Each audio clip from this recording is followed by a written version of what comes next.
quando tudo deixares do altar. A paz do Senhor, meus queridos e amados irmãos do Simply Pentecostal. Nós estamos mais uma vez com você neste dia 22 de abril, este sábado, para juntos estudarmos, lermos, meditarmos na palavra de Deus. Como no sábado passado, nós iniciamos no livro de Jeremias, no capítulo 1, não é? E se você não teve a oportunidade de ouvir este devocional e os demais que já estão no ar, por favor, volte lá e ouça para dar continuidade àquilo que nós estaremos falando no dia de hoje. Portanto, se você tem a sua Bíblia, não é? Você pode abrir no livro do profeta Jeremias, no capítulo 2. E hoje nós estaremos lendo até o versículo 19 e meditando na palavra do Senhor. Você está pronto? Então vamos lá. A palavra do Senhor Jesus nos diz assim: E veio a mim a palavra do Senhor dizendo: Vai e clama aos ouvidos de Jerusalém, dizendo: Assim diz o Senhor: Lembro-me de ti, da beneficência da tua mocidade e do amor dos teus desposórios, quando andavas após mim no deserto, numa terra que se não semeava. Então Israel era santidade para o Senhor e era as primícias da sua novidade. Todos os que o devoravam eram tidos por culpados. O mal vinha sobre eles, diz o Senhor. Ouvi a palavra do Senhor, ó casa de Jacó, e todas as famílias da casa de Israel. Assim diz o Senhor: Que injustiça acharam os vossos pais em mim, para se afastarem de mim, indo após a vaidade e tornando-se levianos. Vamos dar uma paradinha por aqui. Irmãos, nós quando lemos qualquer livro dos profetas, nós vamos ver Deus sempre martelando num mesmo problema de que o povo de Israel, eles se encontram. Primeiro, a idolatria. Segundo, a injustiça. Quando você começa a ler este capítulo 2 de Jeremias, nós vamos ver de que existem muitas coisas belas que o Senhor fala, de que o Senhor repreende, de que o Senhor admoesta ao seu povo, porque é o povo de Deus. E nós sabemos de que Deus, quando Ele ama, Ele vai admoestar, Ele quer o nosso bem e Ele vai corrigir. E quando nós lemos nos primeiros versículos deste capítulo, nós vamos ver de que Deus faz lembrar ao povo de Israel que quando Deus o escolheu, quando Deus o levou pelo deserto, este povo estava com o coração, havia sido separado para o Senhor. Entretanto, Deus começa também a falar para eles, dizendo e mostrando a realidade atual em que o povo de Deus ele se encontrava. Após entrarem na terra de Canaã, após estarem ali, a Bíblia fala de que eles contaminaram a terra. E nós vamos ver de que Deus, ele coloca, não é, este problema e demonstra para o seu povo, dizendo para eles: que injustiça os vossos pais acharam em mim. Irmãos, para nós encontrarmos alguma injustiça em Deus, ainda que muitos neste mundo possam dizer: olha, Deus não foi justo aqui, não foi justo ali, mas a Bíblia fala muito claro, o livro de Lamentações nos diz: de que se queixa, pois, o homem vivente? Queixe-se cada um dos seus próprios pecados. Ou seja, não existe injustiça, não existe indiferença da parte de Deus, muito pelo contrário. E Deus estava buscando, não é, ter uma intimidade com o seu povo. E por isso nós vamos ver Deus colocando e tratando com o seu povo por causa disso. Olha aí como é que ele continua no versículo 6. E não disseram: onde está o Senhor, que nos fez subir da terra do Egito, que nos guiou através do deserto por uma terra de ermos e de covas, por uma terra de sequidão e sombra de morte, por uma terra em que ninguém transitava e na qual não morava homem algum. Falando dos 40 anos que eles passaram no deserto. E Deus continua: e eu vos introduzi numa terra fértil, para comerdes o seu fruto e o seu bem, mas quando nela entrastes, contaminastes a minha terra e da minha herança fizeste uma abominação. E por que isso? Porque o povo, ao invés de obedecer e seguir aquilo que Deus havia já falado para eles, ele disse: se vocês guardarem os meus mandamentos, se vocês guardarem os meus estatutos, eu farei e trarei a chuva seródia, eu farei prosperar. E se vocês não se misturarem com o povo dessa terra, se vocês não darem as suas filhas aos filhos dessa terra, se vocês viverem esta vida consagrada, santificada, separada para mim, certamente eu abrirei os céus para vocês. Entretanto, a palavra de Deus foi muito clara também com o povo: se vocês não fizerem, tudo ao contrário aconteceria. E é isso que nós vamos ver. E a Bíblia continua no versículo 8: os sacerdotes não disseram: onde está o Senhor? E os que tratavam da lei não me conheceram, e os pastores prevaricaram contra mim, e os profetas profetizaram por Baal e andaram após o que é de nenhum proveito. Irmãos, toda a liderança de Israel tinha se corrompido. A Bíblia fala aqui de sacerdotes, fala aqui de pastores, fala daqueles que tratavam da lei, fala daqueles que eram profetas, e eles que estavam para guiar o povo e levá-los à presença do Senhor. Estas mesmas pessoas foram aquelas que se haviam desviado e não estavam guiando o povo no caminho do Senhor e levando a eles a uma intimidade com Deus. E por isso o Senhor fala: portanto ainda pleitearei convosco, diz o Senhor, acima de todas as coisas. Deus ainda continua dizendo: eu vou pleitear, eu vou lutar com vocês, eu vou trazê-los ao lugar aonde eu quero que vocês estejam. Deus, irmãos, ele não desiste. Aonde existe oportunidade, Deus, ele vai continuar tratando com o seu povo, tratando com aqueles que ele sabe de que de alguma maneira podem se arrepender e que têm o seu coração talvez em caminho dúbio. Você lembra de Elias ali com os profetas de Baal? A Bíblia fala de que Elias, ele foi ter com o povo e disse: por que vocês estão cocheando entre dois caminhos? Se Baal é Deus, serviu, mas se Baal é Deus, então servia Baal. Entretanto, o povo não respondeu nada. O povo estava sendo levado como ovelhas a um matadouro, levando, para uma vida completamente fora da presença do Senhor por causa de Acabe e Jezabel. Entretanto, nós vamos ver Deus tratando, e quando Deus falou, quando Deus se revelou, quando Deus se mostrou através daquele altar, que o fogo do céu desceu, a Bíblia fala de que aquele povo maravilhado disseram: só o Senhor é Deus, aleluia. Portanto, ele diz: eu pleitearei convosco, diz o Senhor, e até com os filhos dos vossos filhos pleitearei.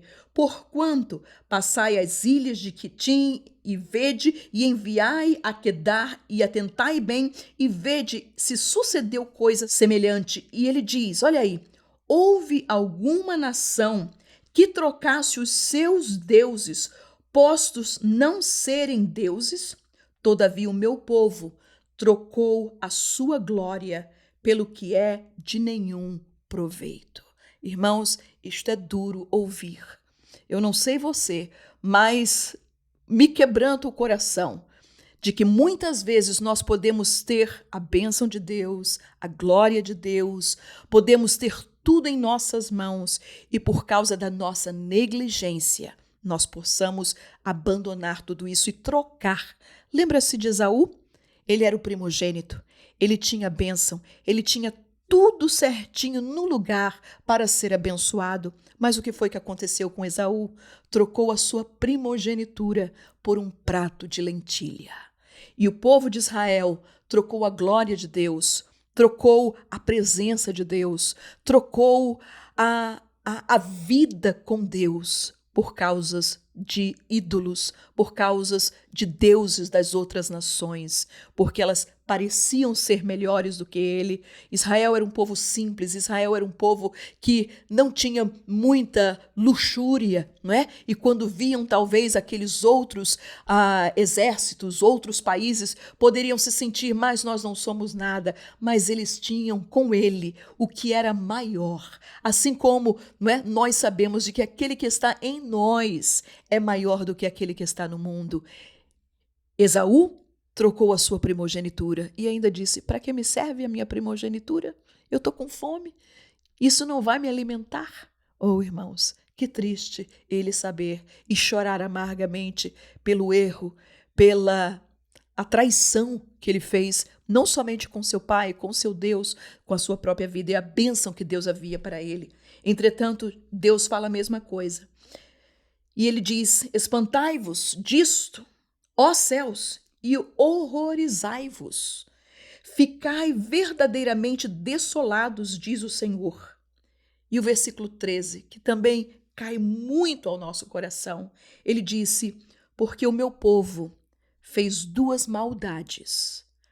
A primeira, a mim me deixaram o manancial de águas vivas e cavaram cisternas rotas que não retêm as águas. Irmãos, Israel é uma nação e é um país em que chuvas são escassas. E Deus prometeu a Israel, prometeu ao seu povo, de que ele iria enviar chuva. Mas aqui Deus não está falando sobre simplesmente a chuva que caía do céu. Deus está falando sobre ele. Aquilo que Deus era para o seu povo, aquilo que Deus é para nós, aquilo que Jesus revelou pela primeira vez, quando se declara o Messias para aquela mulher samaritana. Se tu souberas quem fala contigo, tu lhe pedirias água viva e ele te daria, e faria em você uma fonte que salta para a vida eterna. O capítulo 2 de Jeremias tem muitos símbolos. Fala sobre Israel como esposa, como uma vinha, como uma terra, mas também agora aqui ele fala e mostra nessa metáfora dizendo de que Israel, nas suas maldades, eles deixaram em primeiro lugar ao Senhor Deus, abandonaram a Deus, o manancial de água viva. Eu e você, que já somos salvos, que somos crentes, que temos o Espírito Santo de Deus, nós conhecemos a verdade. Se você é um leitor da Bíblia Sagrada, se você coloca-se e se submete à palavra de Deus, você entende, você sabe de que o Senhor Jesus, o Espírito Santo de Deus, que ele é este manancial de águas para as nossas vidas. Aqueles que estavam no mundo, muitas vezes, suas vidas sedentas, e quando chegaram em Deus, no Evangelho, nas Escrituras, nós encontramos um manancial de águas que saciou a nossa sede espiritual, ou a nossa sede universal, como nós assim dizemos. Todo mundo tem falta, todo mundo tem necessidade, e todo mundo busca a Deus, ainda que não saiba que estão buscando, e tentam em outras coisas demais preencher o vazio que o pecado fez na sua vida. Entretanto, no dia que eu e você, nós dissemos: Jesus, eu reconheço que eu sou pecador e eu aceito a Ti, este rio de água viva começou a correr do nosso interior.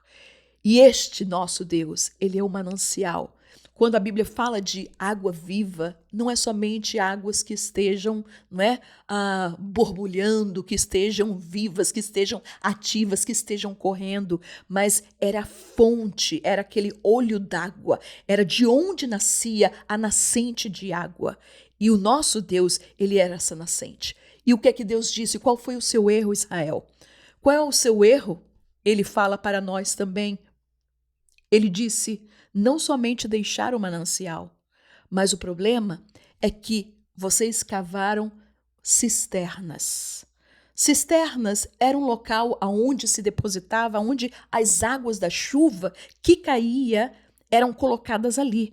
Mas uma cisterna é um lugar onde as águas se tornam paradas, aonde bactérias podem ser criadas porque as águas não se estão movendo, aonde não existe vida, ali está parado. Mas sabe qual é o problema que Deus disse para Israel?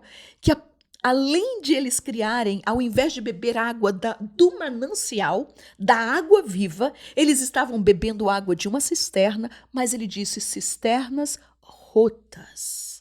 Ou seja, era natural as pessoas em Israel, eles colocarem e vedarem as cisternas para que a água não pudesse fugir, para que pudesse, durante toda a estação do verão, manter e reter aquelas águas para ajudar na irrigação e nas coisas, nos afazeres da casa. Mas Israel esqueceu de fazer algo muito importante. Eles não somente colocaram as águas em cisternas, cisternas rotas que não retinham as águas. E meus queridos e amados irmãos, talvez você ou alguém que você conheça, nesta manhã de sábado, você esteja dizendo, olha, há 30 anos atrás Deus me usava, 15 anos atrás Deus me usava, nos dias da minha mocidade, nos dias da minha vida, né, como novo convertido, Deus me usava de tremenda forma. Nós estamos como aqueles carros, não é, que o motor está rachado e muitas vezes você coloca o óleo e de repente o óleo sai porque o motor está rachado. A solução não é nós colocarmos o banco de trás cheio de vidros de óleo para cada minuto você colocar o azeite que está faltando. A solução é nós consertarmos o motor do carro. Não adianta. Você pode ir num culto, sentir a graça de Deus, sentir a glória de Deus, você chorar, mas quando você sai dali, as coisas não se diferenciam. As coisas continuam da mesma maneira. As coisas, a sua vida espiritual não move. Por quê? Porque o azeite está vazando. O azeite está saindo. As águas estão em cisternas, cisternas rotas que não contém as águas, que não contém o Espírito. Domingo é lindo, é maravilhoso, mas chega na segunda e na terça, já se foi a alegria da salvação, já se foi a sua vida espiritual, você já está envolvido talvez com o mundo. Meus queridos irmãos, Deus ele fala nossas vidas, volte ao manancial das águas vivas, aleluia. Não viva de cisternas. Cisternas não têm nada para você, e principalmente se elas forem rotas, porque elas não terão água que vá suficientemente trazer e dessedentar a sua sede. E Deus continua, acaso é Israel um servo, ou um escravo nascido em casa, porque pois veio a ser presa? Olha a situação de Israel, meus irmãos. Jeremias ele vive num tempo em que ele passou durante um lindo despertar e avivamento de Israel através do rei Josias. Mas agora ele está se deparando na frente de outro rei chamado Zedequias e a nação de Israel completamente devastada pela idolatria, pelas injustiças, pela fome, por tantas outras coisas. E Deus olha para este povo, para o seu povo, e disse, eu te comprei, eu te escolhi, eu te santifiquei. Tu eras para estar como cabeça e não por cauda. Israel, por acaso, é um servo? Por acaso é um escravo nascido em casa? E esta era a verdadeira situação de Israel, ao invés de estar na posição que Deus o havia chamado para ser para outras nações e para eles mesmos. Israel havia abandonado a sua posição espiritual em Deus e agora estava nesta vida de desgraça. E o profeta Jeremias ele continua dizendo no versículo 15: os filhos de Leão bramaram sobre ele e levantaram a sua voz e puseram a sua terra em assolação. As suas cidades se queimaram e ninguém habita nelas. Até os filhos de Nofa e de Táfenes te quebraram o alto da cabeça. Porventura não procuras isso para ti mesmo, deixando o Senhor teu Deus no tempo em que ele te guia pelo caminho? Agora, pois, que te importa a ti o caminho do Egito, para beberes as águas de Sior? E que te importa a ti o caminho da Síria, para beberes as águas do rio? Irmãos, Deus está falando de duas grandes nações, duas grandes potências, a Síria e Egito, nas quais Israel, em várias épocas, se refugiaram nestes homens, nestes reis, nestas nações, e Deus está dizendo para elas: por que vocês estão correndo para eles? Por que você está correndo para o mundo? Por que você está correndo para aquela pessoa que não tem nada para dar a você? Por que você não corre para mim? Por que você não volta para mim? Porque eu tenho um manancial de águas, aleluia. Não vá para o rio, nem para as águas daquilo que eles estão te oferecendo. E o versículo 19 diz: a tua malícia te castigará, e as tuas apostasias te repreenderão. Sabe, pois, e vê que mal e quão amargo é deixares ao Senhor teu Deus e não teres o meu temor contigo, diz o Senhor Jeová dos exércitos. Oh, irmãos, é forte, né? Como nós dizemos, mas Deus estava falando tudo isso a uma nação que se chamava pelo seu nome, uma nação que havia em Abraão sido estabelecida, e esta nação que agora tinha recebido tudo da parte do Senhor Deus e agora estavam à mercê dos seus inimigos. E Deus disse: Israel, a tua malícia, o teu mal, o teu pecado te castigará. Não pense você que você poderá caminhar numa vida de pecado, numa vida dúbia, em dois caminhos e não ter a retribuição do seu pecado. E Deus foi muito claro para este povo, como ele é para cada um de nós.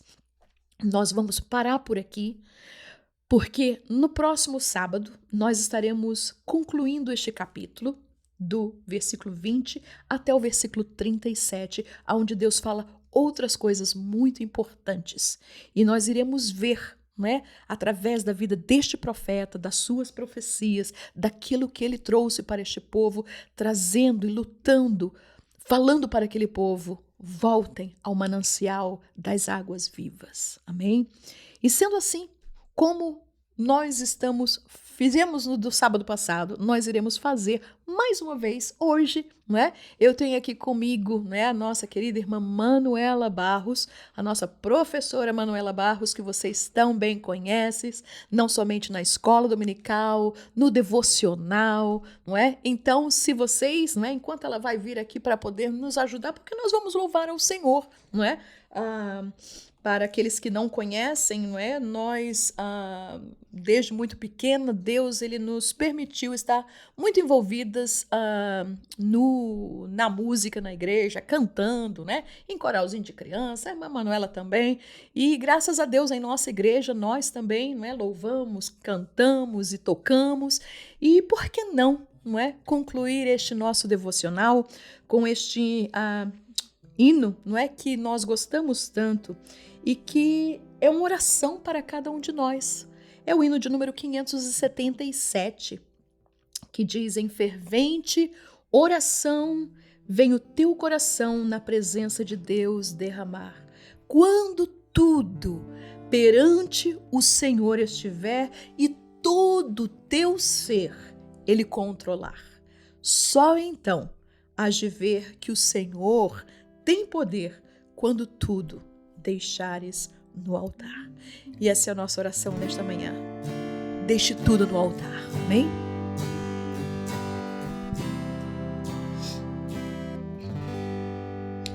Em fervente oração vem o teu coração na presença de Deus derramar.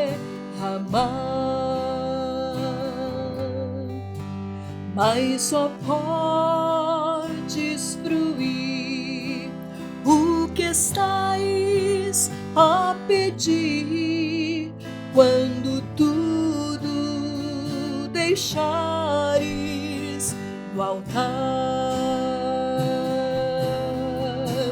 Quando tudo perante os Senhores tiver e todo teu ser Ele controla, só então hás de ver que o Senhor tem poder quando tudo deixares no altar. Maravilhas de amor te fará o Senhor, atendendo oração que aceitar. Seu imenso poder te virá socorrer quando tudo deixares no altar. Quando tudo perante os Senhores tiver e todo teu ser Ele controla, só então hás de ver que o Senhor tem poder quando tudo deixares no altar. Se orares, porém, sem o teu coração ter a paz que o Senhor pode dar, foi por Deus não sentir que tua alma se abriu, tudo deixando no altar.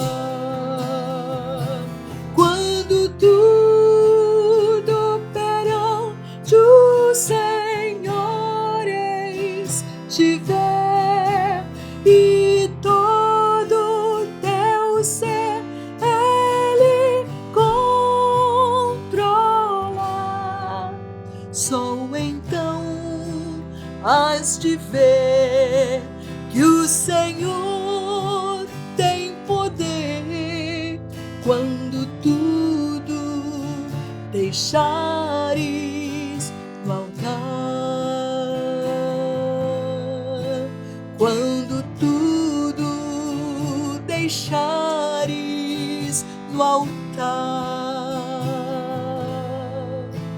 Quando tudo deixares no altar.